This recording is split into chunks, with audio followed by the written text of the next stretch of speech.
Bueno, supongamos que tenemos un grupo de 10 personas, 4 de las cuales vienen de Argentina, 6 de ellas vienen de México. Al mismo tiempo tenemos que 5 de esas usan el vos y 5 usan el tú. Y entonces, como estamos un poco aburridos, porque estamos en verano, se nos cortó la luz, etcétera, etcétera, nos ponemos a calcular probabilidades. Bueno, y agarramos una de estas personas al azar y decimos, ¿cuál es la probabilidad de que esta persona venga de Argentina? Y como todas estas personas las estamos agarrando al azar, tienen la misma probabilidad de ser elegidas, lo que yo puedo hacer es contar la cantidad de personas que vienen de Argentina y dividirla por la cantidad total, y esa va a ser mi probabilidad, 4 de 10, y lo mismo puedo hacer para el caso de México. Y después, bueno, yo me pregunto, ok, agarro otra persona al azar, ¿cuál es la probabilidad de que use el vos?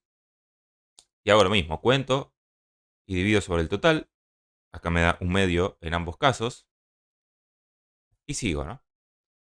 La empiezo a complicar un poquitito más y me pregunto, ¿cuál es la probabilidad de que al mismo tiempo venga de Argentina y use el vos? ¿No? Y acá puedo hacer lo mismo, cuento elementos favorables, ¿no? Los que usan el vos y, es decir, este es el símbolo de la intersección de estos dos conjuntos, los que usan el vos y al mismo tiempo vienen de Argentina.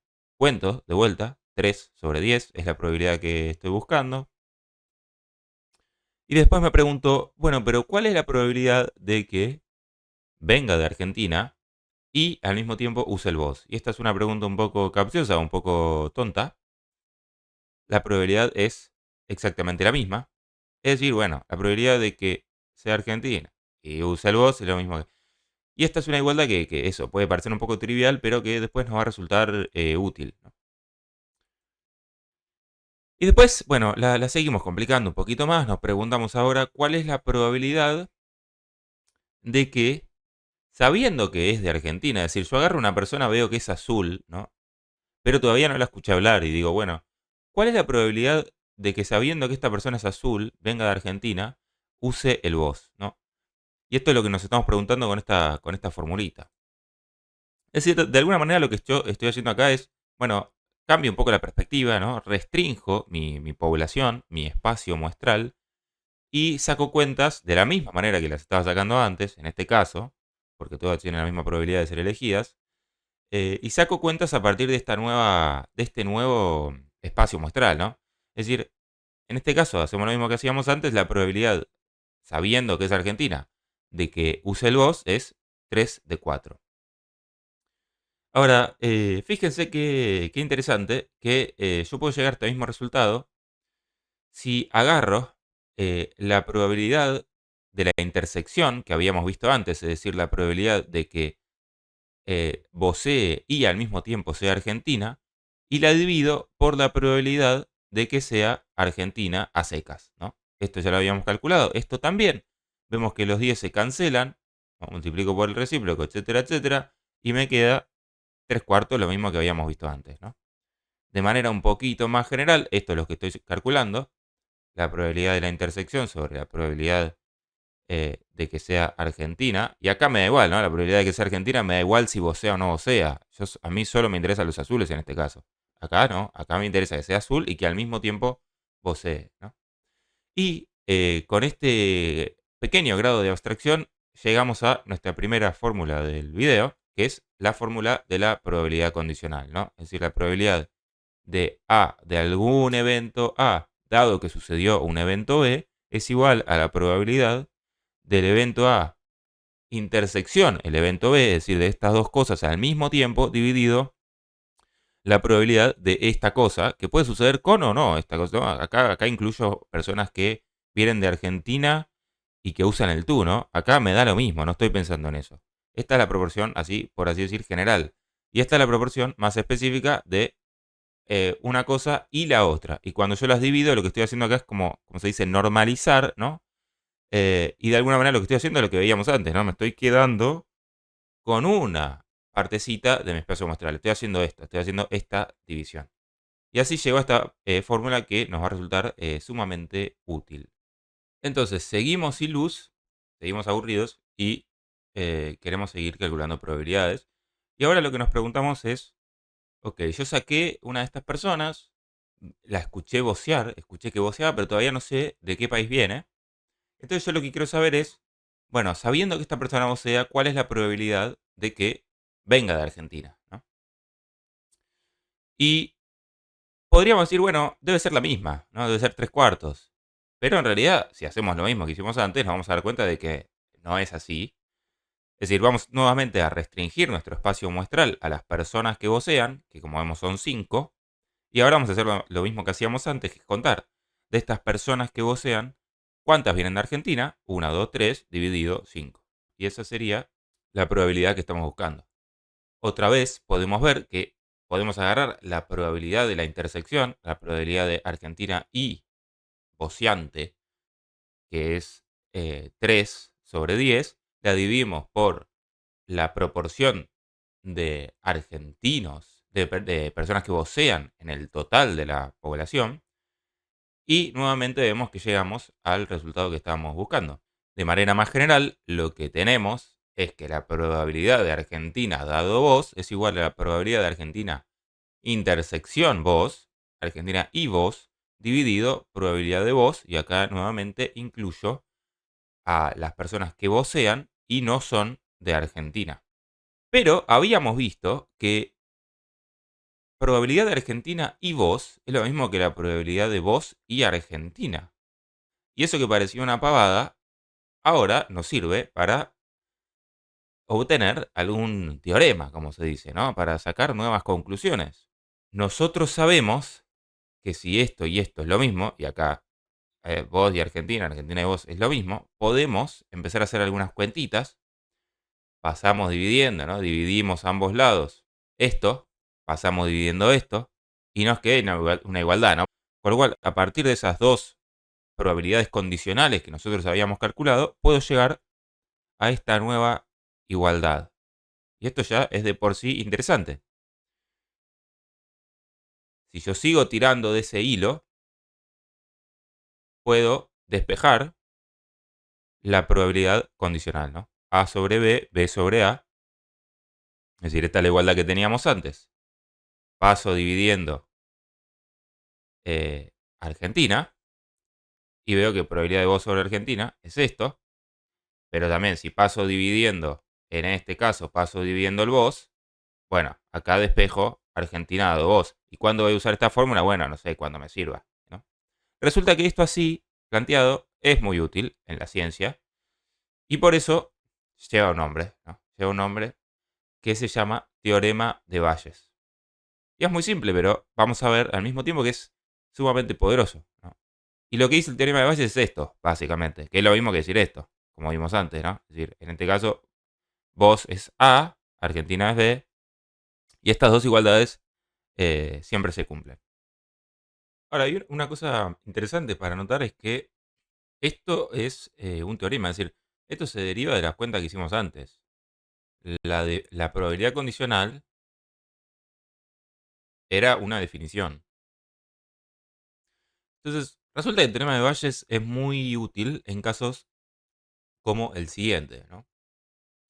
Este sería el ejemplo clásico. ¿Cuál es la probabilidad de haber contraído una enfermedad dado que el test para esa enfermedad me dio positivo? También llamado como no coverse la curva de las probabilidades. Entonces, vamos a suponer que A es el evento contraer una enfermedad, B es el evento, el test para esta enfermedad me dio positivo.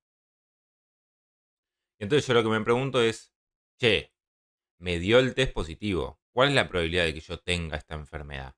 Porque tengamos en cuenta que los test tienen un margen de error. Es decir, los test no son infalibles. Al menos la mayoría de los test, o los test, digamos, que forman parte de estos ejemplos. Y hay un caso, digamos, en este caso lo que suele suceder es que uno sabe la prevalencia de la enfermedad en la población total. Por ejemplo, esta es una enfermedad muy rara y solo el 0,1% de la población tiene esta enfermedad. Y la gente que hizo el test está obligada a reportar estos datos. ¿Y estos datos qué son? La probabilidad de que, dado que yo tengo la enfermedad, es decir, es al revés, dado que yo tengo la enfermedad, el test de positivo, esto es, digamos, los true positives, es decir, los aciertos del test. Y esto sería la probabilidad de que, dado que yo no tengo la enfermedad, el test me dé positivo igual. Es decir, esto sería un error. Este sería el caso en el cual el test me da positivo, pero yo no estoy enfermo, ¿no? Entonces este sería el falso positivo. Y los test les pasa eso, a veces se equivocan. Y bueno, y en principio decís, este es un test muy bueno, pareciera, ¿no? Porque en general no se equivoca. O sea, si te dice que tienes la enfermedad, en general, en el 99% de los casos, si te dice que tenés la enfermedad, acierta. Entonces aparece este chico que es Tomás Valles, que en algún momento de la historia dice, bueno, me gustaría medir la manera en que la nueva evidencia, en este caso la nueva evidencia es que el test me dio positivo. Quiero saber cómo afecta a nuestros conocimientos previos. Y nuestros conocimientos previos es que la enfermedad, bueno, solo el 0,1% de la población tiene esta enfermedad, ¿no? Pero de golpe ahora yo tengo un test que me dio positivo, esa es nueva evidencia. Y entonces ahora quiero actualizar mi probabilidad dada la nueva evidencia, ¿no? Entonces esto en general se le suele poner estos nombres. Esta sería mi hipótesis, yo tengo tal enfermedad, esta sería mi evidencia, el test me dio positivo y ahora quiero sacar esto, ¿no? Y hay más nombrecitos técnicos. Esto que yo quiero obtener es el posterior, esto sería el prior, es decir, la probabilidad a priori que yo tengo, ¿no? Es decir, en este caso la probabilidad de que así, tomando a una persona al azar, esa persona tenga la enfermedad sin saber que dio el test. Esto sería el likelihood, entonces, qué sé yo, es el nombre que se le pone, que es la probabilidad de B dado A, ¿no? En términos más generales, que en este caso es la probabilidad, dado que el test me dio positivo, de yo tener esta enfermedad.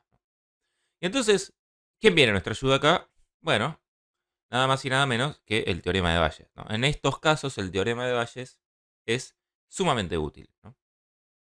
Y acá nada, estamos haciendo lo mismo que hicimos antes, ¿no? Es decir, esto que está acá es la probabilidad de la intersección, ¿no? Como habíamos calculado las cosas antes. Esto lo vimos cuando hicimos cuentitas, vimos que la probabilidad de la intersección se puede calcular como la probabilidad de A y B se puede calcular como la probabilidad de A dado B por la probabilidad de B. Esto es lo mismo, porque hicimos las cuentitas antes y lo vimos, que era lo mismo. Entonces estamos haciendo lo mismo que habíamos hecho antes. Ahora, hay un problema acá. Es decir, nuevamente restringimos nuestro espacio muestral. La probabilidad de B, en este caso, sería la probabilidad de que el test de positivo, ¿no? Es un poco tricky acá, pero probabilidad de B acá es la probabilidad de que el test de positivo, independientemente de que yo tenga o no la enfermedad. Y acá, bueno, no lo tenemos. O sea, los fabricantes no nos dieron eso, porque la verdad que no tenía mucho sentido que nos dieran eso para hablar de la calidad del test. Pero, evidentemente, esa probabilidad se puede calcular. Si yo agarro una persona, está enferma o no, agarro una persona, no sé si está enferma o no, y yo digo, le tiro el test, y digo, ¿cuál es la probabilidad de que este test me dé positivo? ¿No? Es decir, así sacado de contexto no tiene mucho sentido, pero para usar Bayes, esta probabilidad para mí es necesaria, si no, yo no puedo hacer esta cuantita. Y lo que viene en nuestro socorro, en este caso, es el llamado teorema de probabilidad total, que es bastante intuitivo. Y en principio lo que nos dice es que si yo quiero obtener la probabilidad de B, la probabilidad marginal de B, es decir, sin saber nada más acerca de este elemento, lo que yo puedo hacer es sumar la probabilidad de B, dado que ocurrió A1 por la probabilidad de A1, es decir, ¿qué estamos haciendo acá? La probabilidad de la intersección, nuevamente, porque hicimos cuestitas y descubrimos que esto era así. Más, etcétera, etcétera. Más la probabilidad de B, dado que ocurrió A2, etcétera, etcétera, donde A1 y o sea, A a la N son mutuamente excluyentes, es decir, no pueden ocurrir al mismo tiempo. Y al mismo tiempo, si yo sumo la probabilidad de A1 más la probabilidad de A2, etcétera, etcétera, me da 1. ¿Qué significa esto? Que cubren todo el espacio muestral. Es decir, por ejemplo, ¿estoy enfermo o no estoy enfermo? O sea, hay dos posibilidades en mi universo. ¿Estoy enfermo o no estoy enfermo? No puedo estar semi enfermo. En definitiva, lo que estamos diciendo es esto, ¿no? Entonces, para que se vea lo intuitiva que es esta fórmula, que es este teorema, veamos este ejemplo. Tenemos el conjunto de las personas enfermas y el conjunto de las personas sanas. Obviamente esto no está a escala porque nos dicen que hay 100 personas sanas en el conjunto azul y 100 personas enfermas en el conjunto rojo. Y nos dicen además que la cantidad de personas a las que el test les dio positivos y están enfermas es 99, ¿no? Este es el tamaño de este conjunto. y la cantidad de personas a las que el test les dio positivo y están sanas es 1000, ¿no? Y esto estamos acá respetando el reporte de los que hicieron el test, ¿no? Si este es el 99%, este es el 1%. Y entonces queremos saber la probabilidad de B a secas, ¿no? Y para calcular esta probabilidad, lo que vamos a hacer es sumar el tamaño de este conjunto, la cantidad de elementos dentro de este conjunto, a la cantidad de elementos dentro de este conjunto y dividirlos por la cantidad de elementos en el espacio muestral, es decir, la cantidad de A y la cantidad de personas enfermas y la cantidad de personas sanas en el total de la población, ¿no? Y acá vemos que no se puede ser sano, o sea, que A y A negativo, o sea, no A complemento, son mutuamente excluyentes, ¿eh? Lo cual es una condición para el teorema de probabilidad total. Si hacemos estas cuentas, ¿no? Obtenemos esta probabilidad para B, a secas, ¿no? Probabilidad de que el test dé positivo. Usando el teorema de probabilidad total, vamos a ver que da lo mismo, ¿no? Es decir, yo puedo calcular la probabilidad antes, puedo calcular de antemano la probabilidad de B y A, ¿no? Como 99 sobre el total de los elementos de la población. Acá lo mismo, sobre todo esto. Y puedo sumar estas dos probabilidades y vamos a tener exactamente lo mismo. Entonces, volvamos a nuestro problema. Y ahora sí, podemos meter todos los numeritos en la fórmula y vamos a obtener, bueno, ¿y a qué conclusión llegamos? Si metemos todos los numeritos, les juro que esto está bien, llegamos a la conclusión de que la probabilidad de haber contraído cierta enfermedad, dado que el test me dio positivo, un test que parecía que era muy bueno, bueno, como la enfermedad es tan rara, en realidad la probabilidad que yo tengo de tener esa enfermedad efectivamente no sube tanto, es decir, es de un 9%. Es decir, sí, paso de un 0,1% a un 9%, es decir, sube un montón, pero aún así no me sirve para decir, ok, entonces seguramente tienes esta enfermedad. ¿No? Es decir, solo tengo un 9% de tener esa enfermedad si el test me dio positivo. O sea, por más que el test parezca bueno, como la enfermedad es tan rara, la probabilidad del posterior que yo obtengo es muy bajito, ¿no? Y esta es como así la utilidad clásica que se le da al teorema de Bayes, y acá vemos que es realmente interesante, ¿no? Porque llegamos a una conclusión totalmente, o bastante antiintuitiva, eh, ¿no? Según los números que teníamos antes de hacer todas estas cuentas. Entonces, este era el preámbulo que necesitábamos hacer, el mínimo preámbulo que necesitábamos hacer para encarar el tema de esta reunión, que es Naive Bayes, ¿no? Entonces, esta es una especie de gesto patriótico. Acá hay un manual, que es este famoso manual de Jurafsky y Martin, que en su capítulo sobre Naive Bayes y sobre clasificadores, cita esta frase del idioma analítico de John Wilkins, que acá la cita en inglés, yo la pongo acá en español, y que habla en cierto modo de, bueno, la problemática de la clasificación y la necesidad de tener siempre un mismo criterio para comparar y para clasificar, ¿no? Entonces, ya pasando a algo un poquito más terrenal,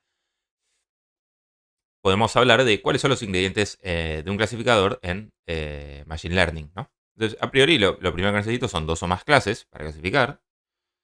¿Qué más necesito? Necesito ejemplos de entrenamiento ya clasificados, ¿no? Porque esto es un tipo de clasificación, como se conoce, supervisada. Necesito una manera de convertir estos ejemplos de entrenamiento ya clasificados en representaciones equivalentes, ¿no? Y este era el problema que aparecía acá, ¿no? Es decir, esto no es equivalente, no es comparable, pero yo quiero que la máquina compare. O sea, no solo quiero cosas comparables, sino que además necesito cosas eh, numéricamente comparables para que las haga automáticamente una computadora, ¿no? No me voy a poner yo a clasificar. Entonces, necesito convertir a número lo que en este caso son oraciones, o bueno, vamos a ver, son oraciones en el procesamiento del lenguaje natural, ¿no? Y finalmente lo que necesito es un algoritmo que a partir de estos ejemplos ya clasificados aprenda a clasificar ejemplos nuevos. De alguna manera, ¿no? Es decir, en Machine Learning después hay muchos algoritmos distintos y todos tienen diferentes técnicas, pero todos los clasificadores necesitan por lo menos cumplir con estos requerimientos. Entonces, en el contexto del procesamiento del lenguaje natural,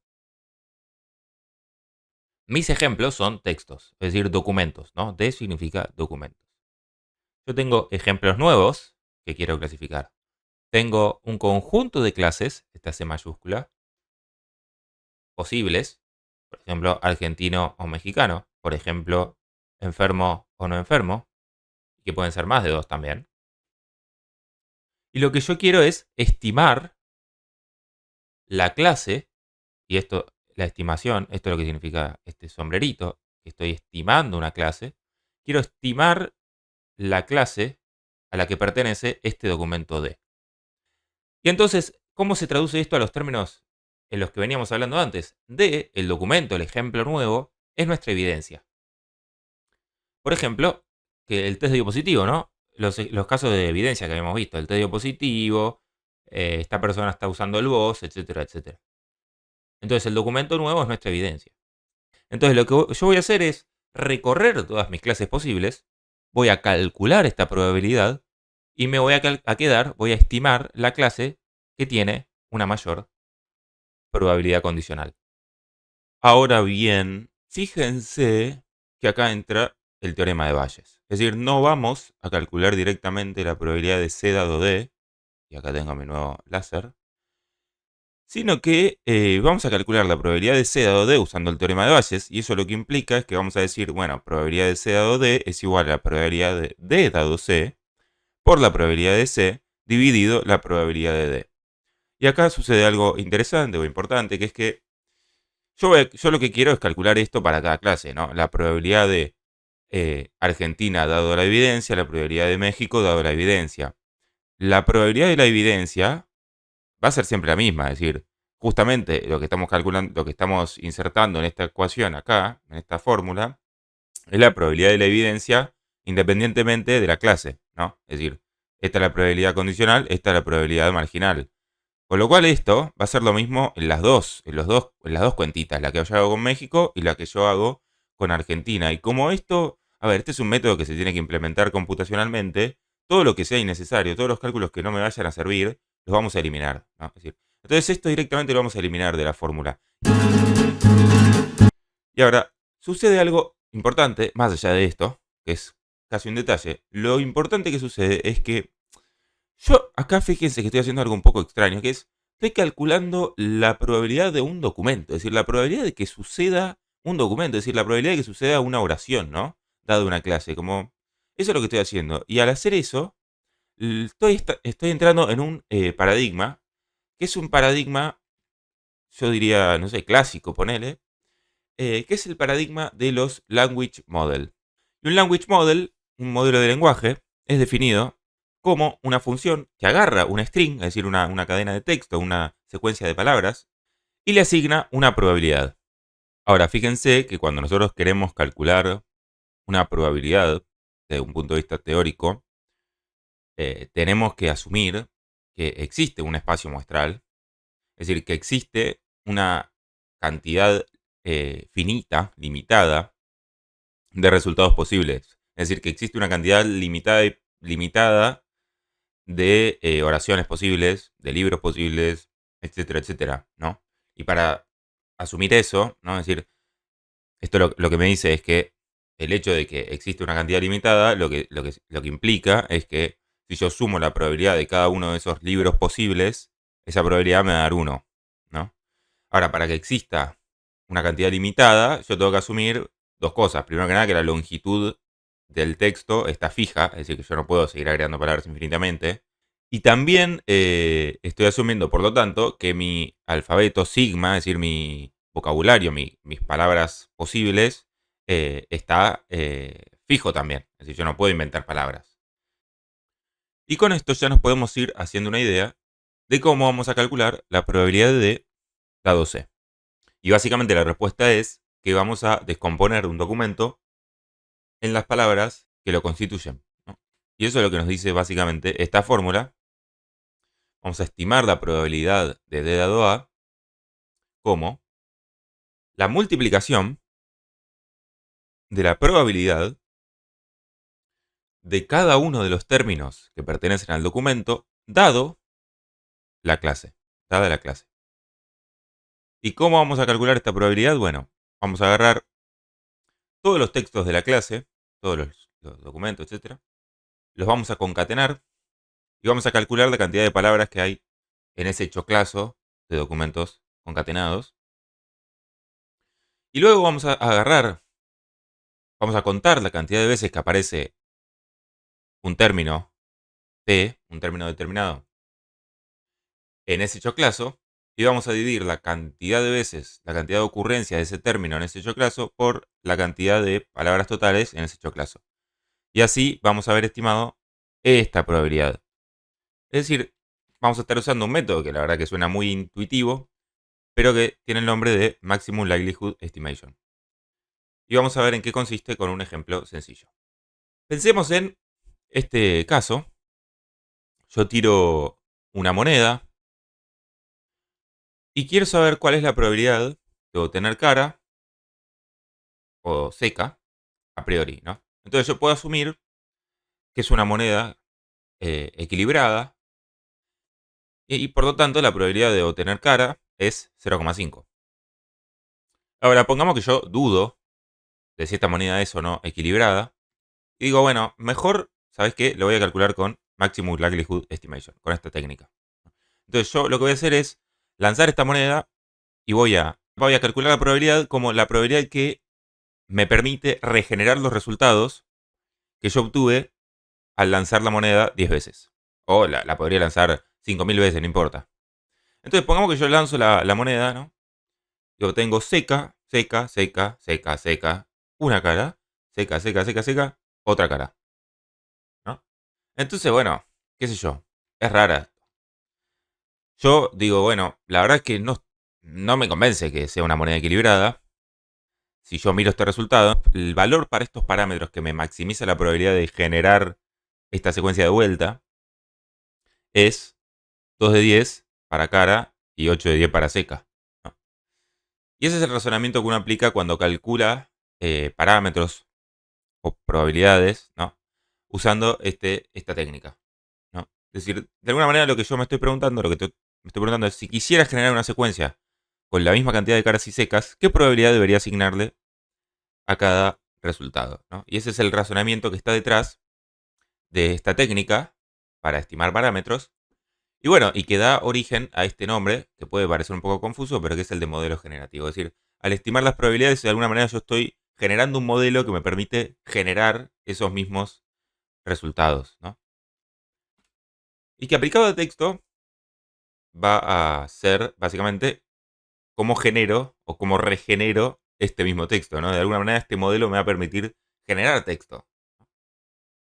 Como vemos que hoy hacen los grandes modelos de lenguaje, ChatGPT, etcétera, etcétera.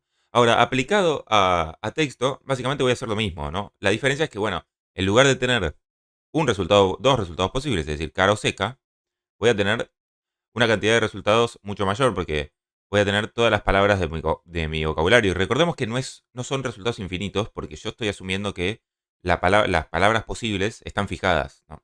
Pero sí van a ser mucho mayores a dos. Ahora, la técnica es la misma. Es decir, yo acá voy a calcular la probabilidad de la palabra Argentina para la clase Argentina, como voy a contar, vamos a suponer, ¿no? Que este es el choclazo del que hablaba antes. Es decir, yo tengo noticias y las voy a concatenar, ¿no? Pongamos que mi modelo hay que clasificar noticias. Yo tengo acá la primera noticia. Argentina pidió un préstamo por 450 millones de dólares. Y la concateno con la siguiente. Estudiantes venció a Banfield con un polémico penal y recuperó la punta. Y la concateno con la siguiente. Me queda el presidente de LLA, la Libertad Avanza, acordó con bloques dialoguistas. Pongamos que yo tengo tres noticias, las voy a concatenar y eso lo que me va a dar es, eso que veíamos antes, esto. Las voy a concatenar, voy a contar la cantidad de palabras y voy a obtener de esa manera LC, ¿no? Es un entero. Y después voy a contar la cantidad de veces que aparece la palabra Argentina en la clase A. Y voy a contar y voy a hacer la cantidad de veces que aparece dividido la cantidad de palabras totales, que es 31. Y acá aparece 2, pues, la verdad que esto es un error, pero acá aparece una sola vez. Pero si acá dijera el presidente de Argentina, acordó con bloques de dialoguistas, habría aparecido 2. Y lo mismo voy a hacer con México. Es decir, voy a calcular las mismas probabilidades para la clase México. Es decir, para cada palabra voy a calcular la probabilidad de que aparezca en esa clase, ¿no? Es decir, voy a agarrar las mismas palabras en ambos casos y voy a calcular una probabilidad distinta que va a ser la probabilidad condicional dada la clase. Entonces, por ejemplo, la probabilidad de México, si estos fueran todos mis documentos, sería 0 porque no aparece nunca México. Ahora, en el caso de México, la palabra Argentina vemos que aparece una vez acá. Y hay 32 palabras en este choclazo. Entonces, la probabilidad de Argentina va a ser 1 sobre 32. ¿Y México cuántas veces aparece? Aparece 2. Acá sí. Aparece México anuncio. Y aparece en esta tercera noticia. Es decir, que la probabilidad de México, dado M, va a ser 2 sobre 32. Entonces, si yo quiero obtener la probabilidad de este título, lo que yo voy a terminar haciendo es la probabilidad de Argentina dado A, que yo calculé de antemano con mi corpus, por la probabilidad de pidió dado A, etcétera, etcétera, por la probabilidad de la clase, la probabilidad de Argentina, que básicamente se calcula como la cantidad de documentos de Argentina dividido la cantidad de documentos en total. Y en el caso anterior, por ejemplo, si yo tengo 3 documentos, 3 títulos de Argentina y 3 de México, va a ser 0,5. Y estas son, nada, probabilidades inventadas que voy a terminar multiplicando. Entonces, solo para dar una intuición de por qué estamos multiplicando probabilidades. Bueno, yo multiplico probabilidades cuando quiero obtener la probabilidad de que sucedan 2 eventos al mismo tiempo. Es decir, acá lo que yo quiero saber es la probabilidad de que aparezca Argentina, y aparezca pidió, y aparezca préstamo, todo al mismo tiempo. Tiro 2 monedas, el primer evento es que aparezca cara la primera, y el segundo evento es que salga cara en la segunda. Entonces, en el denominador, yo lo que voy a tener, cuando multiplico, es la cantidad de resultados posibles. 2 por 2, 2 resultados posibles en la primera, 2 resultados posibles en la segunda, me da 4 resultados posibles en el nuevo espacio muestral, que resulta de tirar una moneda y después lanzar la otra. Es decir, puedo tener cara a cara seca, seca cara o seca seca.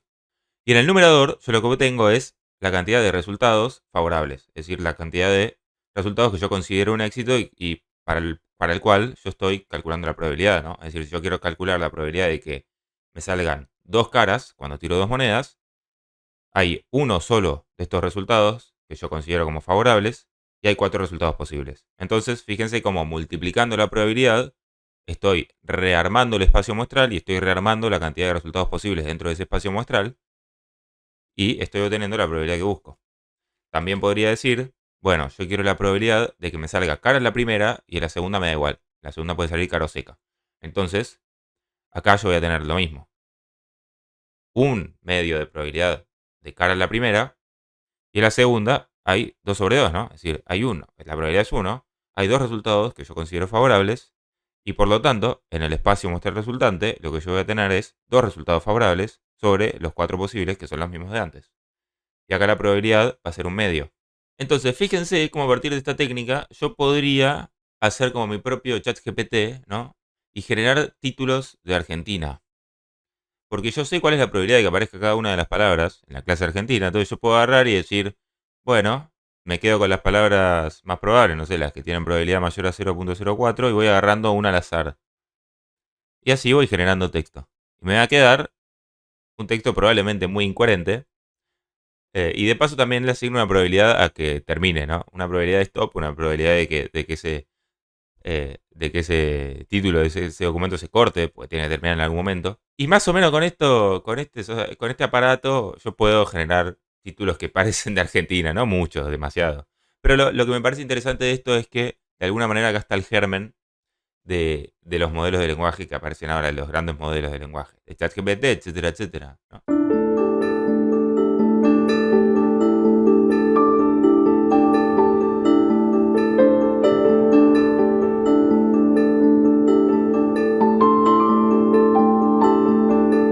Entonces, para empezar a pensar estas limitaciones, si se quiere, o estas asunciones que están detrás de la manera en que nosotros estamos modelando la probabilidad de un texto, volvamos a nuestra metáfora, a nuestro ejemplo de la moneda, porque, bueno, teóricamente estamos tratando el texto de una manera muy parecida, con la única diferencia de que en lugar de tener 2 resultados posibles, tenemos muchos más. No tenemos infinitos igual, pero tenemos muchos más, que son todas las palabras de nuestro vocabulario.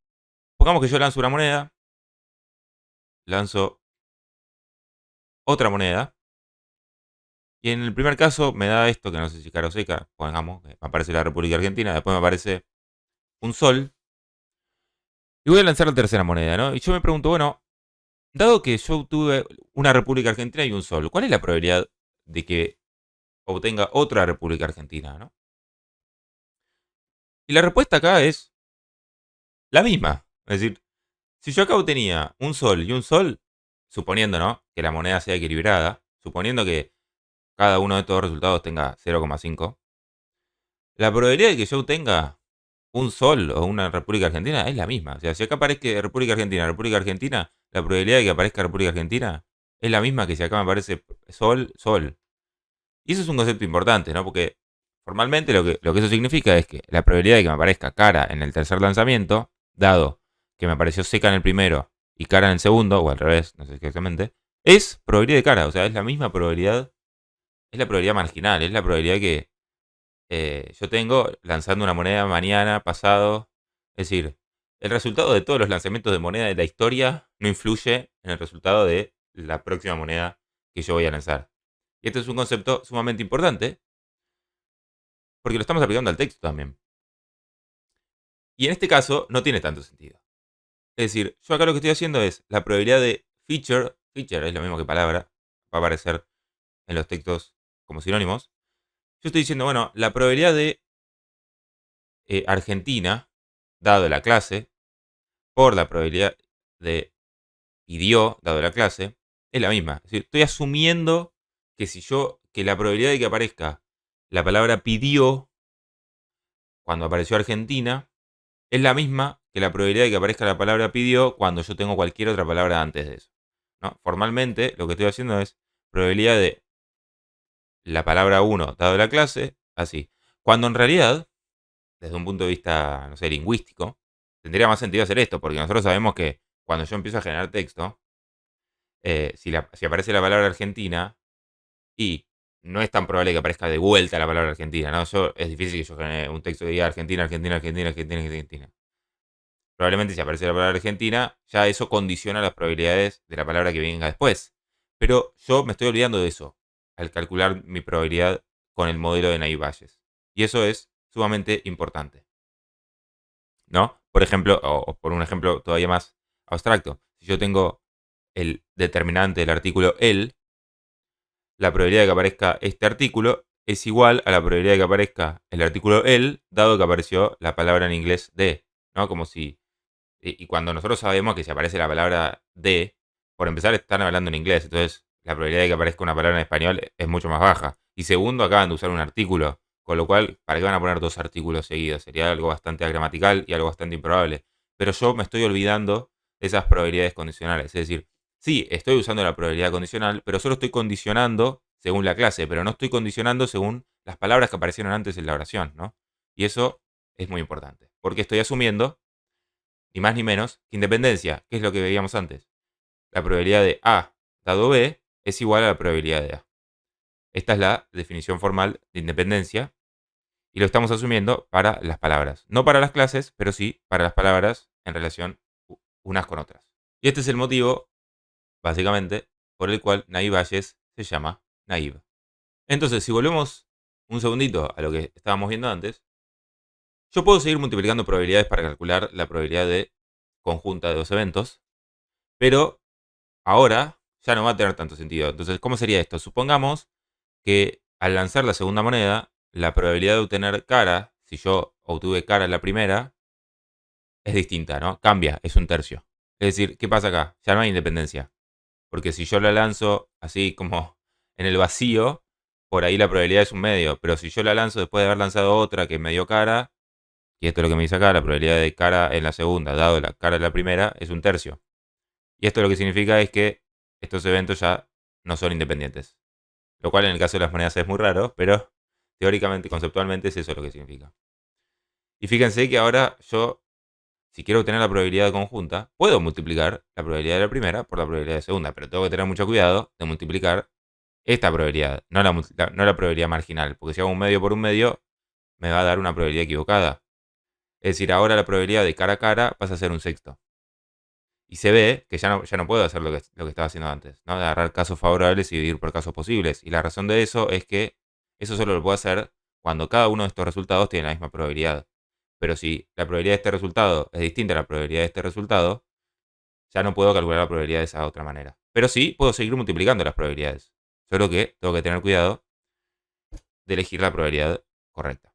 Pensando, por ejemplo, en el caso de los mexicanos y los argentinos, que hacíamos esto, ¿no? Casos favorables sobre casos posibles. Bueno, lo podíamos hacer porque yo dije que estábamos eligiendo uno al azar.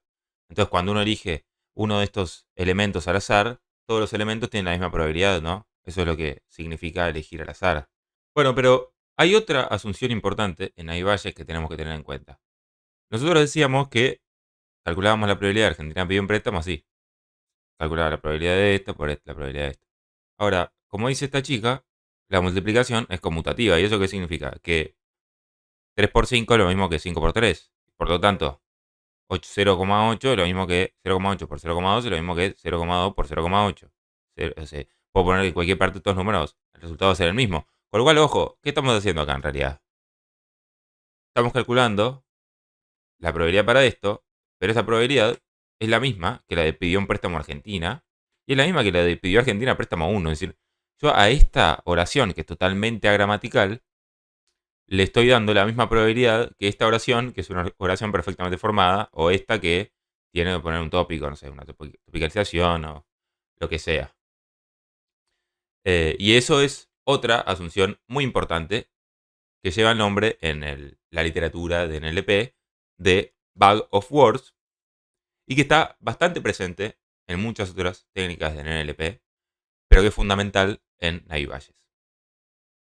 Entonces podríamos decir que la ingenuidad de Naivalles se reduce a estos dos supuestos. Este es el supuesto de que se le asigna la misma probabilidad a cualquier palabra independientemente de con qué otras palabras convive en esa oración. Y este es el supuesto del Bag of Words, ¿no? Es decir, se ve la oración como un conjunto de palabras y el conjunto por definición no tiene orden.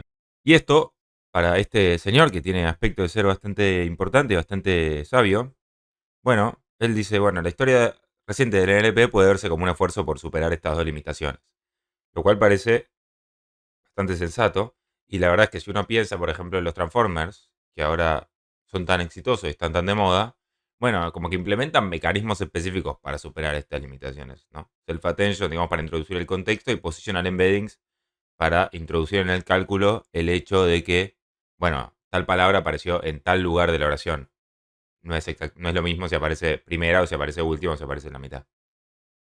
Entonces, ahora quiero que veamos cómo se implementaría el algoritmo de Naivalles. ¿Cuáles serían los pasos para usarlo?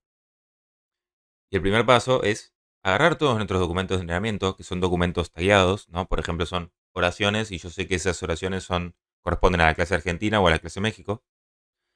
Voy a convertir todas esas oraciones en representaciones numéricas, ¿no? Puntualmente las voy a convertir en un vector, donde cada dimensión de ese vector, cada posición de ese vector, se va a corresponder con una palabra de mi vocabulario. Y el valor que va a tomar ese vector en esa dimensión se va a corresponder con la cantidad de veces que aparece dicha palabra en ese documento en particular. Supongamos que tenemos estos dos ejemplos de entrenamiento. Sos un gran amigo con la categoría A, eres un gran hermano con la categoría México. Lo primero que vamos a hacer es definir nuestro vocabulario, es decir, vamos a ver cuántas palabras diferentes aparecen y vamos a crear un conjunto con eso y al mismo tiempo le vamos a asignar a cada una de estas palabras un índice, ¿no? En este caso, por ejemplo, a sos le vamos a asignar la posición 1, a un le vamos a asignar la posición 2, etcétera, etcétera. Y luego vamos a usar esto para vectorizar, ¿no? Para convertir en representaciones numéricas cada uno de nuestros documentos. Entonces, ¿cómo se interpreta esto? Básicamente, esta posición se corresponde con sos. Entonces, el hecho de que aparezca uno acá nos dice que la palabra sos aparece una vez en este documento. La palabra un aparece una vez en este documento. La palabra sos aparece 0 veces en este documento. La palabra un aparece una vez en este documento. Y así con todo, ¿no? La palabra hermano aparece 0 veces en este documento, pero aparece una vez en este segundo documento. Y así vemos que todos los documentos se van a representar con vectores de tamaño fijo. Y el tamaño fijo, el tamaño de ese vector, va a ser la cantidad de palabras distintas que aparecen en todos nuestros documentos. En todos nuestros documentos. Entonces, por ejemplo, tenemos documento 3, documento 4. Si tenemos un amigo y un hermano sos, es rara, pero el vector quedaría así. Aparece un 2 veces en este caso, entonces esta posición toma el valor 2. Si tenemos, por ejemplo, una frase en inglés, you are a big brother. Bueno, resulta que en nuestro vocabulario nunca habíamos visto esa, esa oración, porque definimos nuestro vocabulario solo con estos dos documentos. Estos eran nuestros ejemplos de entrenamiento. Pero estos ya no son nuestros ejemplos de entrenamiento, sino que estos son ejemplos que después vamos a tener que predecir si corresponden a Argentina o a México. Y como nuestro fase de entrenamiento definimos nuestro vocabulario con esta palabra, solo habíamos visto estas palabras, resulta que no le asignamos ninguna posición a las palabras you are a big brother, con lo cual para nosotros no existen. Y la representación de este documento va a quedar así, 00000. Así va a quedar, exactamente así. Y lo que vemos acá es que estamos aplicando esta asunción, ¿no?, de bag of words, porque, qué sé yo, un amigo y un hermano sos tiene este vector, y sos un amigo y un hermano va a tener el mismo vector. Porque esto está fijado, es decir, a cada palabra le corresponde una posición y eso no cambia. A continuación, lo que voy a tener que hacer es calcular el prior. Es decir, esto es lo que quiero calcular primero que nada. Y eso es muy sencillo, ¿no? Cuento la cantidad de documentos de una clase y lo divido por la cantidad de documentos en total. Y en este caso, como solo tengo dos documentos, y un documento pertenece a A y el otro documento pertenece a B, la probabilidad de A va a ser 0,5 y la probabilidad de M va a ser 0,5. Después, lo que tengo que hacer es calcular esta partecita de acá. Y como vimos antes, la probabilidad del documento dada la clase se iba a calcular descomponiendo el documento en las palabras que lo constituyen y calculando la probabilidad de esa palabra dada la clase. Por lo tanto, lo que voy a hacer es concatenar todos los documentos de esta clase y luego todos los documentos de esta clase. En realidad acá solo tengo un documento para cada clase, con lo cual no voy a tener que hacer esa concatenación, pero en la práctica seguramente lo voy a tener que hacer. Calculo la cantidad de palabras dentro de ese choclazo de cada clase y calculo la cantidad de veces que aparece tal palabra, la palabra WI, es decir, acá I va a ir de 1 a la cantidad de palabras en el vocabulario, y hago esta división, ¿no? Que como habíamos visto era aplicar la técnica del Maximum Likelihood Estimation. Y luego me voy guardando la probabilidad para cada una de las palabras del vocabulario y calculo dos probabilidades, ¿no? Por ejemplo, calculo la probabilidad de SOS para la clase argentina y la probabilidad de SOS para la clase M. Y después la probabilidad de un para la clase argentina y para la clase M, etcétera, etcétera. Entonces, por ejemplo, la probabilidad de SOS dado Argentina es un cuarto. La probabilidad de SOS dado México es 0/4. O sea, básicamente es 0. Tengo 4 palabras en México y ninguna de esas es SOS. Para un es lo mismo. En este caso va a ser igual la probabilidad. Y así, etcétera, con todas las palabras.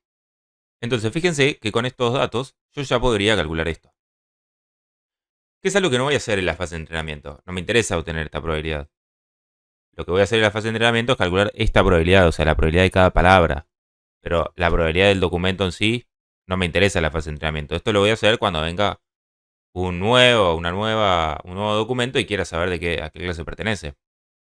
Acá está la probabilidad de D. Dijimos que esa probabilidad de D iba a desaparecer.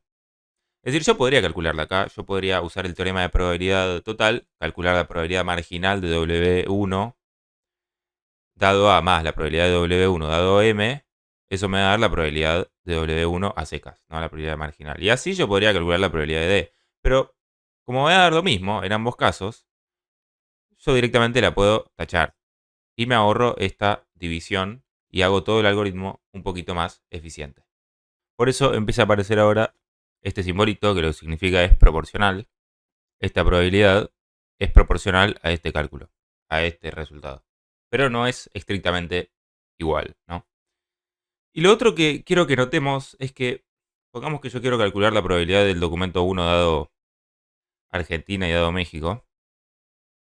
En el caso de México, hay dos palabras que nunca habíamos visto en el entrenamiento asociadas a la clase México. Entonces la probabilidad la habíamos calculado como 0, ¿no? O sea, cuando acá calculábamos probabilidades, acá, como esto, ¿no? Como 0/4. Y eso, qué sé yo, acá no es un problema, ¿no? Porque el resultado nos va a dar bien, es decir, este documento pertenece a la clase argentina y este, esta pseudo probabilidad nos va a dar mayor que este, por lo tanto vamos a clasificar bien. Pero pensemos en el caso en el que tenemos, no sé, 1000 documentos para entrenar o 5000 documentos. El tema ahí es que podría pasar, por ejemplo, no sé, con un nombre propio o lo que sea. Podría pasar que de pura casualidad ese nombre propio aparezca en un documento de Argentina perdido y que su probabilidad condicional termine siendo para la clase argentina no sé, 0,00000, súper baja, pero que no sea nula. Y que esa palabra rara no aparezca en ningún documento de la clase México, por una casualidad del destino, qué sé yo. Y el problema es que después, pongamos, nos viene un documento para clasificar, súper mexicano, ¿no? Tiene todo para ser clasificado como de la clase México, pero también aparece esta palabra rarísima que en el entrenamiento nunca habíamos visto y que tiene una probabilidad condicional de cero. ¿Qué va a pasar? Como cualquier cosa multiplicada por cero es cero, a pesar de que hay un montón de indicios para clasificarlo como mexicano, como hay una sola palabra que nunca vimos en el entrenamiento asociada a México, entonces la probabilidad resultante nos va a dar cero. Y eso, en este caso en el que estoy pensando, que es un caso muy habitual cuando uno entrena modelos con muchos datos de entrenamiento, bueno, eso nos traería un gran problema. Y la solución a este problema es algo que se llama Laplace Smoothing, que suena muy fancy, pero en realidad es algo bastante sencillo. Y consiste en que cuando yo calculo la probabilidad condicional de cada palabra dado la clase, lo que voy a hacer es, en el numerador, independientemente de cuánto de este conteo, voy a sumar siempre 1. Y en el denominador también voy a sumar 1. ¿Para qué? Para que esto siga siendo una distribución de probabilidad y la probabilidad de cada una de estas palabras dado la clase sumadas me sigan dando 1. Entonces, por ejemplo, en este caso me quedaría la probabilidad de SOS dado M. Nunca vimos la palabra SOS asociada a la clase México, pero igualmente en el numerador vamos a sumar 1. Y en el denominador nos va a quedar siempre este, que es el tamaño, la cantidad de palabras dentro de la clase A, más la cantidad de palabras en el vocabulario. ¿Por qué? Porque vamos a sumar 1 para todas esas palabras. Entonces, así quedarían las probabilidades. Si Laplace Smoothing, como vemos, suman 1. Y así quedan con Laplace. Sigue siendo una distribución de probabilidad que me da 1. Y ya con esto podemos volver a calcular las probabilidades. Y lo que vemos es que ya no tenemos probabilidades iguales a 0, a pesar de que el resultado me sigue dando bien, ¿no? Es decir, yo si calculo la probabilidad del documento 1 dado A, sigue siendo mayor a la probabilidad del documento 1 dado M. Pero ya no tengo el problema de las probabilidades iguales a 0. Entonces hay un temita, ¿no? Que es este. A medida que uno multiplica, se obtiene un número cada vez más pequeño. Y pensemos que en la práctica, no sé, un documento puede tener 100 palabras, puede tener 200. Y el número va a ser cada vez más pequeño. Y esto es un problema. Es decir, no sería un problema teórico, ¿no? Pero es un problema cuando uno quiere implementar esto en una computadora.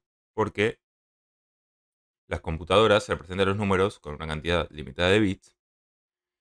Y cuando hay muchos ceros a la izquierda, las computadoras pierden precisión en la representación y por ahí terminan redondeando el número a cero.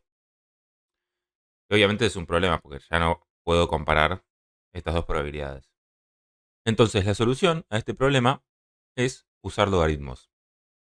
Entonces recordemos, el algoritmo es una especie de función, en este caso el algoritmo base 2, que es una función que se pregunta a qué número, a qué potencia tengo que elevar 2 para obtener x, que en este caso es 16. Vemos que la respuesta es 4, 2 a la 4 es igual a 16. Ahora, yo también puedo decir, y es lo mismo, 16 es igual a 4 por 4. Y fíjense que si yo tomo el logaritmo base 2 de 4 y le sumo el logaritmo base 2 de 4, obtengo el mismo resultado. Esto es una propiedad que vale para los positivos, todos los números positivos, y que me permite descomponer una multiplicación en una suma. Y fíjense que esto es lo que estamos buscando, ¿no? Porque yo me quiero evitar hacer esta multiplicación de pequeñas probabilidades. Entonces, ¿qué voy a hacer? En vez de hacer esto, voy a agarrar el logaritmo de la multiplicación. Y gracias a esta propiedad, nunca voy a llegar a ese número con muchos ceros que saldría acá, porque voy a hacer una suma. Entonces, voy a tomar el logaritmo de una sola probabilidad y le voy a sumar el logaritmo de otra probabilidad y así sucesivamente. Y esto me da lo mismo que hacer esto.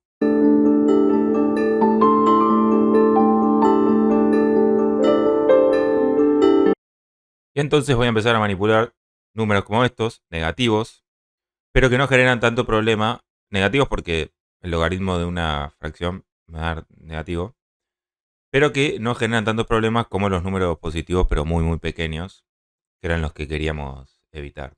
Entonces podríamos decir, che, pero estamos cambiando totalmente el resultado. O sea, pasamos de esto a esto, nada que ver. O sea, y sí, es así, pero podemos hacer esto. ¿Por qué? Porque si A es mayor a B, el logaritmo de A sigue siendo mayor al logaritmo de B. Lo cual, dicho en términos de pipas, o de gente que fuma pipa, significa que el logaritmo de A, cuando A es mayor a 1, es una función monótona creciente. ¿Eso qué significa? Que si aumenta A, aumenta el logaritmo de A. Y eso es todo. Eso es lo único que a nosotros en verdad nos importa. ¿Por qué? Porque estamos trabajando, comparando esta pseudo probabilidad. Y lo que nos interesa es la comparación de la pseudo probabilidad, no la probabilidad en sí, la probabilidad teórica. Que de hecho ya habíamos abandonado esa batalla cuando sacamos la probabilidad del denominador. Entonces, si la probabilidad de un documento dado A es mayor a la probabilidad de un documento dado M, entonces el logaritmo de esto va a ser mayor al logaritmo de esto. Y vemos que acá esto es mayor a esto y esto es mayor a esto. Y eso es lo único que nos importa. Ahora, si uno quiere implementar este algoritmo, probablemente va a recurrir a la implementación más famosa que hay de esto en Internet, que es la de scikit-learn. Y se encuentra con que tiene que importar alguna de estas clases. Pero claro, parece esta palabra, ¿no? Multinomial naive Bayes. Entonces, para tratar de entender, a grosso modo, ¿no? ¿Por qué se está usando esa palabra multinomial? Me parece que está bueno hacer un breve repaso por algunas distribuciones y cómo llegamos a utilizar la distribución multinomial para modelar este problema, asignarle una probabilidad a una string dada una clase. Pongamos que yo tengo un experimento que es lanzo una moneda, el experimento que estuvimos haciendo, y quiero obtener algún valor de ese lanzamiento de una moneda que voy a llamar x. X va a ser una variable aleatoria y lo que me va a decir es, de ese resultado que obtuve al arrojar una moneda, me va a decir la cantidad de caras al lanzar una moneda. Entonces yo quiero saber cosas sobre esta variable aleatoria. Entre esas cosas, entre las cosas que puedo querer saber es, bueno, ¿cuál es el rango de valores posible que puede tomar? Y como estoy lanzando una sola moneda, bueno, puede haber dos valores posibles, 0 y 1. Y después yo puedo querer saber otras cosas. Puedo querer saber cuál es la probabilidad, si yo lanzo otra moneda, cuál es la probabilidad de obtener este valor y cuál es la probabilidad de obtener este otro valor. Y esto va a ser básicamente una función donde x es igual al valor para el cual yo quiero obtener la probabilidad, ¿no? Y a eso se le llama función de probabilidad puntual en distribuciones discretas como estas. Esta función depende de un solo parámetro p, que va a ser la probabilidad de que salga una cara. En realidad yo puedo decir la probabilidad de que salga una seca, es lo mismo, porque la otra probabilidad va a ser la probabilidad complementaria. Así que lo único que necesito para definir esta función es la probabilidad de que salga cara o seca. Me da igual, alguna de las dos. Y así luce la función de probabilidad de una distribución Bernoulli, ¿no?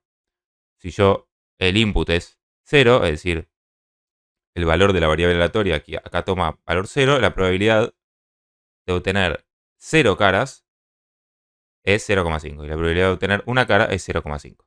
Pensemos ahora en otra distribución, que es la distribución binomial. La distribución binomial surge cuando yo tengo muchas Bernoullis. Entonces, acá, en lugar de decir lanzo una moneda una vez, lo que voy a decir es lanzo una moneda 5 veces, ponele. Y lo que yo quiero, a partir de ese experimento, que consiste en lanzar una moneda 5 veces, lo que yo quiero medir en este caso es la cantidad de caras al lanzar una moneda 5 veces. Yo podría medir otra cosa, ¿no? Puedo medir cualquier cosa. Ahí está mi definición de la variable aleatoria. Y me hago las mismas preguntas que me hacía antes. ¿Cuál es el rango de valores? Bueno, si yo lanzo una moneda 5 veces, puedo obtener 0 caras, 1 cara, 2 caras, 3 caras, etc. Y las mismas preguntas de antes. ¿Cuál sería la función de probabilidad puntual, no? ¿Cuál es la probabilidad de obtener 2 caras, cuál es la probabilidad de obtener 5, de 0, etc. Y la función acá parece que se complica un poquitito más porque, claro, acá en realidad tenemos lo que estábamos haciendo antes. K es la cantidad de caras. Pero yo puedo obtener 3 caras, por ejemplo, de varias maneras. Yo puedo obtener cara, cara, cara, seca, seca, o puedo obtener seca, seca, cara, cara, cara, o puedo obtener cara, seca, cara, cara, cara, seca. Es decir, hay muchas maneras, hay varias maneras. Entonces, esto que está acá, que es el coeficiente binomial, lo que hace es calcular la cantidad de formas posibles, la cantidad de secuencias posibles en las cuales voy a obtener 3 caras, ¿no? Por poner un ejemplo. Y esto que está acá es lo que estábamos haciendo antes. Está calculando la probabilidad de una de esas secuencias posibles, ¿no? Entonces, por ejemplo, acá yo tengo, esta es P es la probabilidad de éxito, la probabilidad de obtener una cara, multiplicada por 3, porque quiero que eso suceda en simultáneo, es decir, quiero obtener cara, después cara, o sea, como hacíamos antes, multiplicamos la probabilidad, y luego la probabilidad de no obtener cara, que es 1 menos la probabilidad de obtener cara, y en este caso va a ser Q al cuadrado, entonces vamos a tener, por ejemplo, 0,5 al cubo por 2 al cuadrado, y esa va a ser la probabilidad de una secuencia, y después hay que multiplicarla por la cantidad de maneras en las cuales yo puedo obtener 3 caras. Esta función va a depender de dos parámetros. N, que es la cantidad de veces que yo voy a lanzar la moneda, la cantidad de experimentos Bernoulli, digamos, que voy a hacer. Y P, que es lo mismo que antes, la probabilidad de éxito. La probabilidad de obtener, en este caso, una cara. Y así luce una distribución binomial. Lo que vemos es que es más probable obtener 3 caras o 2 caras que obtener una y 0. Y la razón de eso es porque hay más maneras de obtener 3 caras o 2 caras que de obtener una o de obtener 0. De hecho, de obtener 0, la única manera es obtener todas secas. Y de obtener 5 caras también, es todas caras. Y finalmente llegamos a la distribución multinomial. La distribución multinomial es igual que la binomial con una diferencia. En lugar de tener dos categorías, éxito o fracaso, cara o seca, etc., yo tengo más de dos categorías. Entonces, fíjense que ahora la variable aleatoria lo que nos va a decir es ya no solo la cantidad de caras, sino que nos va a decir la cantidad de elementos de la categoría 1, la cantidad de elementos de la categoría 2, la cantidad de elementos de la categoría 3, etcétera, etcétera, etcétera. Por eso mismo, por ejemplo, podríamos tener como una variable aleatoria el resultado de 6 tiradas de un dado.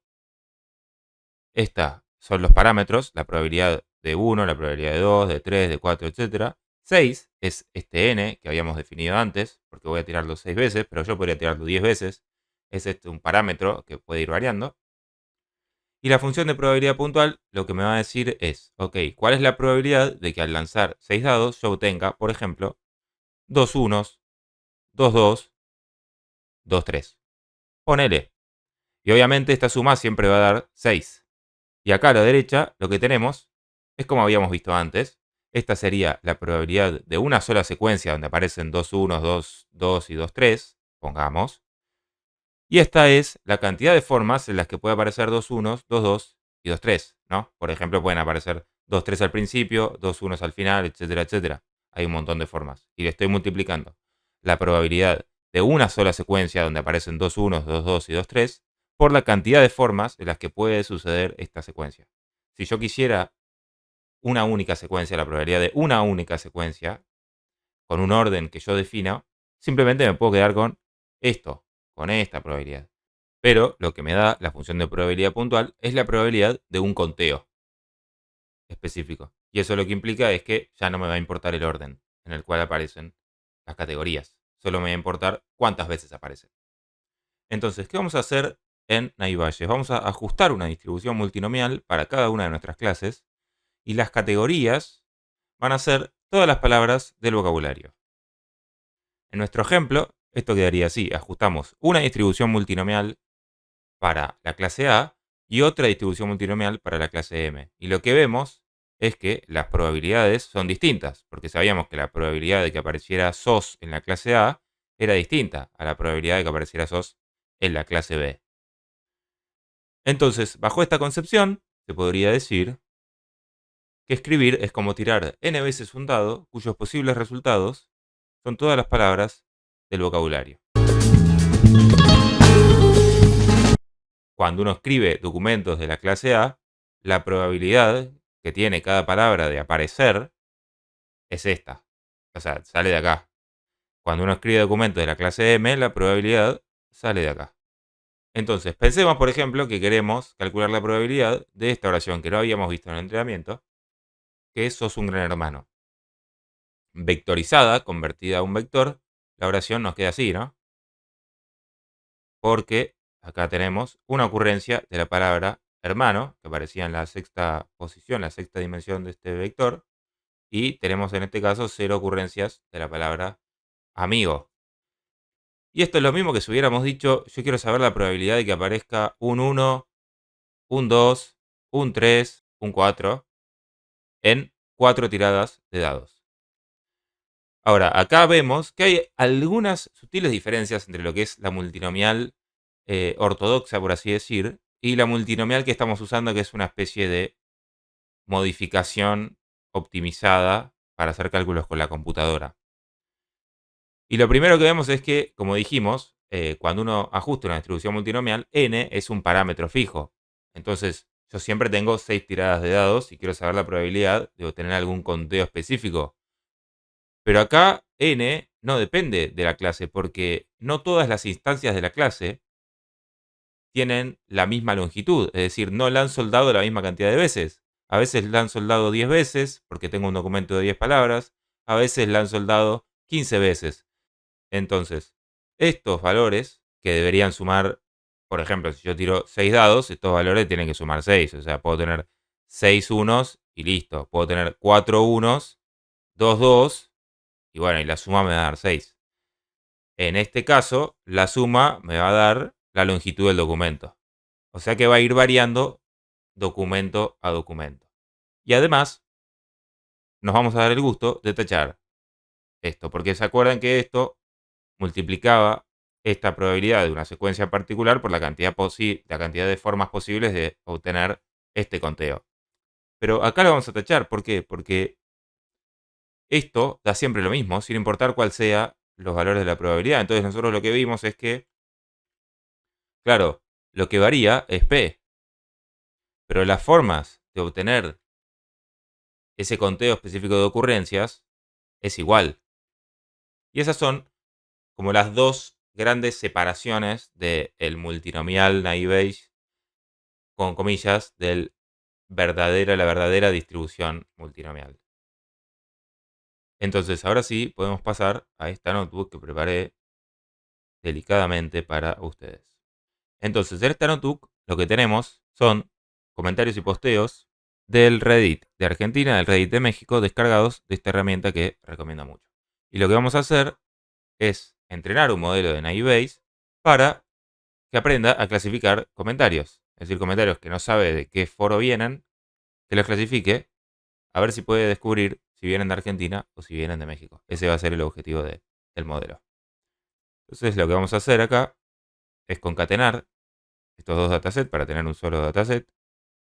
Como ven, tenemos 4026 comentarios y posteos de Argentina, 4021 de México. Tenemos una cantidad de columnas, la mayoría de las cuales no las vamos a usar, pero que vienen de Reddit. Acá tenemos que los comentarios son de noviembre de 2024, que fue cuando armé esta notebook.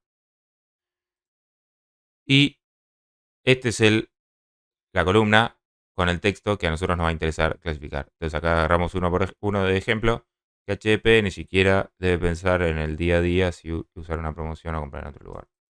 Bueno, no sé qué es, pero... Entonces, primero lo que vamos a hacer es preprocesar esto. Por ejemplo, vamos a eliminar los mensajes que son demasiado largos. Primero vamos a agregar una columna con el largo. Y luego vamos a eliminar los que están muy por encima o muy por debajo de la media. Y eso para evitar distorsiones. Por ahí hay un comentario que es demasiado largo y tiene demasiadas palabras. Y entonces, como recuerden que nosotros hacemos un choclazo y mezclamos todos los documentos y después calculamos la probabilidad de cada palabra dividido en la longitud de todos los documentos concatenados. Entonces, si hay un documento que es demasiado largo, tienes demasiadas palabras, el modelo se puede sesgar hacia ese documento en particular que por ahí no es representativo del conjunto. Entonces vemos que la longitud media es 174 caracteres, la longitud máxima es 8469 y vamos a usar este método del rango intercuartil, el más sencillo, el más clásico, para quedarnos con lo que están eh, por encima del límite inferior y por debajo del límite superior. Acá estaba la distribución de la longitud de los comentarios. Se ve que la gran mayoría está entre 0 y 1000 caracteres. Filtramos y lo que vemos es que no son muchos los comentarios que estamos perdiendo. Lo otro que vamos a hacer es quedarnos como máximo con 5 mensajes del mismo autor. ¿Por qué? Porque, bueno, no queremos que el modelo se sesgue hacia las particularidades de algún autor que por ahí habla siempre sobre lo mismo, siempre de una misma manera, y el modelo va a aprender a detectar a ese autor antes que detectar a los comentarios típicos del Reddit de Argentina o de México. Entonces, esta es una buena práctica, sobre todo cuando laburamos con data que viene de Reddit o que viene de un foro donde sabemos qué autor produjo cada mensaje. También vamos a convertir a minúscula para que, por ejemplo, la palabra hola con mayúscula y la palabra hola con minúscula la tome como la misma palabra, ocupe una sola dimensión dentro de nuestro vector. Vamos a eliminar la puntuación. Vamos a eliminar las tildes también por lo mismo. En general, eliminar la puntuación es algo que después termina siendo scikit-learn, pero no está mal para darnos una idea de cuál es el texto con el que vamos a estar trabajando en la práctica. Bueno, vemos que hay mucha política. Vamos a eliminar los mensajes duplicados. Vemos que eran algunos. Y ahora sí, vamos a dedicarnos a entrenar. Entonces, como es la práctica habitual en Machine Learning, vamos a quedarnos con datos para entrenar y datos para... No quiero. Y datos para testear. En este caso vamos a quedarnos con el 80% de los datos para entrenar y el 20% de los datos para testear el modelo. Vamos a vectorizar. Del mismo modo que lo habíamos hecho antes, la clase CountVectorizer de scikit-learn hace exactamente lo que habíamos dicho antes. Pero vamos a sacar algunas palabras. En particular, vamos a sacar las palabras que aparecen solamente, que aparecen en menos de 2 documentos. Eso es lo que estamos haciendo acá. ¿Por qué? Porque no queremos vectores innecesariamente largos, ¿no? Si una palabra es muy poco frecuente, difícilmente sea informativa, sea lo suficientemente informativa como para después clasificar palabras. O sea, es muy poco probable que la terminemos viendo y realmente no nos sirve. Entonces, vamos a ver cómo quedó nuestro vocabulario. Nuestro vocabulario quedó con 5216 palabras. Y vemos que en nuestro vocabulario hay cosas como números. Tenemos números. No veo, o sea, esto obviamente se puede filtrar. Después hay decisiones que uno toma cuando entrena un modelo. En principio no lo estamos filtrando. Y acá hay palabras. Ya vemos que la política es bastante dominante en este dataset.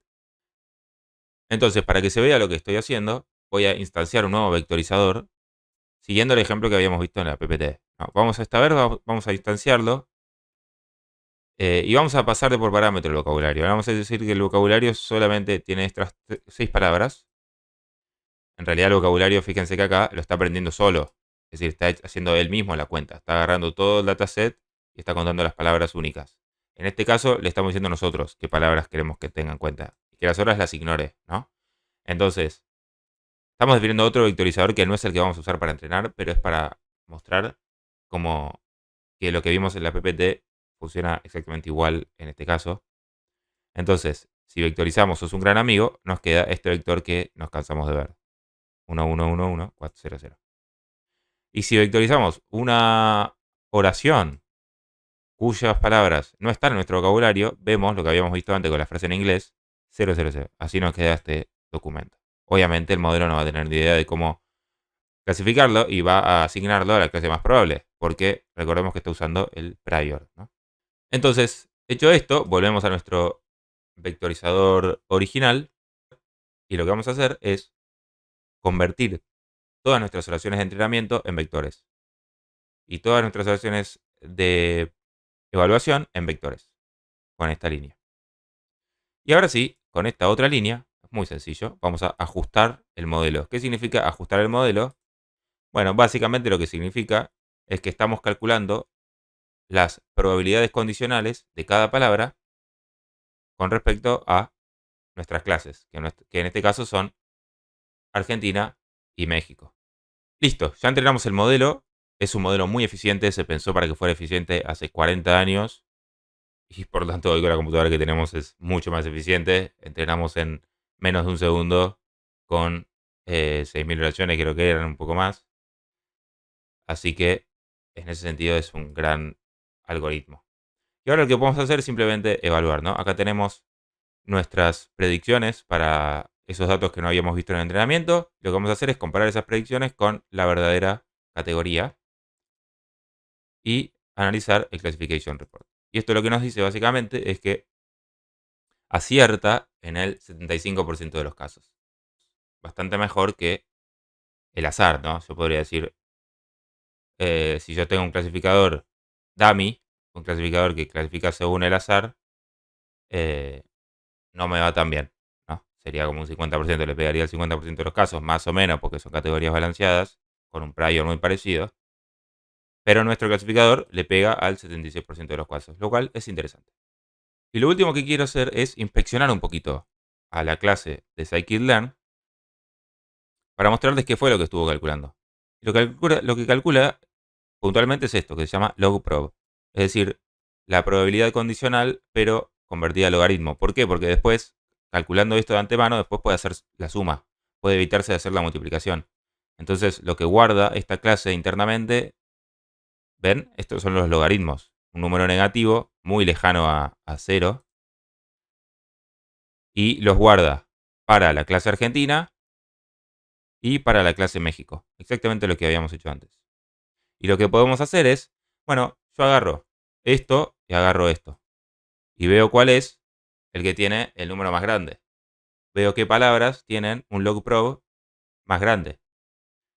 Y a partir de eso puedo ver, de alguna manera, cómo puedo interpretar por qué el algoritmo está tomando las decisiones que toma. Y al mismo tiempo puedo decir, ok, ¿cuáles son las palabras con la mayor probabilidad en cada clase?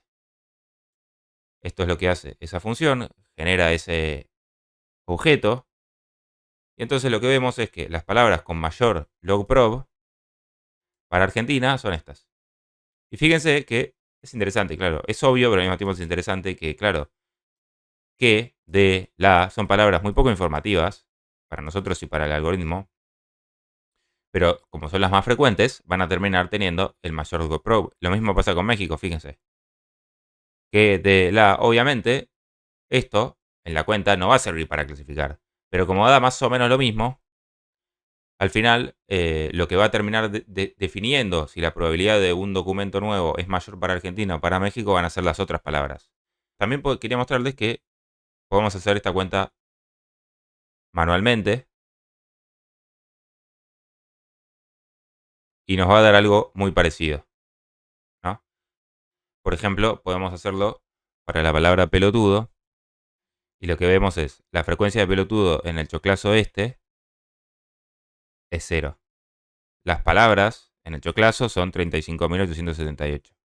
El tamaño del vocabulario es 5.216. Y con esto, ¿qué hacemos? Que podemos calcular la probabilidad de la palabra pelotudo a mano. Y esto es lo que está haciendo internamente el algoritmo. Y como se ve, es muy parecido a la probabilidad de estas palabras. Es decir, fíjense que nosotros le estamos asignando una probabilidad a todas las palabras del vocabulario. Estas palabras no las vio nunca, entonces lo que está haciendo acá es aplicar el Laplace Smoothing, que es básicamente 1 sobre, ven acá, la frecuencia de la palabra es 0. Entonces acá dice vos, pero me quedó desactualizado. La palabra que estoy usando es otra. Y acá ven que estamos haciendo la frecuencia es 0, estamos haciendo el 1. O sea, fíjense que todos estos valores es el valor que toman las palabras que nunca aparecen en México. Y no es cero porque estamos usando la clase smoothing. Lo mismo acá. Estas son las palabras que aparecen en México, pero que no aparecen en Argentina. Y estas son las palabras que aparecen en Argentina, pero no aparecen en México. Por ejemplo, cuartetas, ñoquis, etcétera. Y finalmente entonces, agarrando esos low probes, podemos ver cuáles son las palabras relevantes. Entonces, ¿qué hice yo acá? Bueno, palabras relevantes para clasificar son aquellas que están solamente en Argentina o solamente en México y al mismo tiempo tienen un alto log probe. O sea, son frecuentes y al mismo tiempo no pertenecen a las otras, y al mismo tiempo no aparecen en las otras clases. Y esto sí, vamos a ver que esta lista tiene bastante más sentido. Por ejemplo, las palabras exclusivas de Argentina, ordenadas de mayor a menor low probe, es tenés, vos, es decir, un poco lo que intuíamos de antes, ¿no? Y después tenemos otras palabras, por ejemplo, Milei, plata, evidentemente se habla mucho de plata, sos, ¿no? Las palabras que nosotros podíamos intuir de las palabras del voceo, mierda, leche, bueno. Este es el tono de la discusión, evidentemente, en el Reddit de Argentina.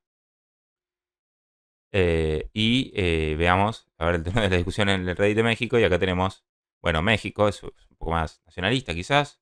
Pues, claramente, dinero, bueno, siempre se habla de plata, evidentemente, solo que acá se usa la palabra dinero. Bueno, vemos que hay muchas cuestiones gramaticales, ¿no? Que tienen que ver con digamos, la variación dialectal, que son interesantes, por supuesto. Y después hay cuestiones más temáticas. Por ejemplo, se habla de Uber. Acá aparece Way, muy linda. Gusta, no sé. Aparecen distintas palabras que después uno verá como sí interpreta o no interpreta. En general, o sea, uno no entrena un modelo de estos para interpretarlos, pero a mí siempre me gusta, gringos. A mí siempre me parece interesante, sobre todo con estos modelos que, si bien son muy simples y por ahí no son tan efectivos para clasificar, después comparado con algoritmos más sofisticados, lo que tienen de bueno es que son muy fáciles de interpretar. Entonces te sirven en cierto modo para debuguearlos y también te sirven quizás para obtener un poco de conocimiento de dominio que uno está intentando abordar. Así que bueno, espero que esta notebook les resulte mínimamente útil. Voy a dejar todo esto en la descripción. Y bueno, si llegaron hasta acá son eh, grandes masoquistas y les agradezco por la atención. Y bueno, nada, espero que les haya servido y cualquier cosa dejan un mensaje, un comentario o lo que sea. Bueno, chao.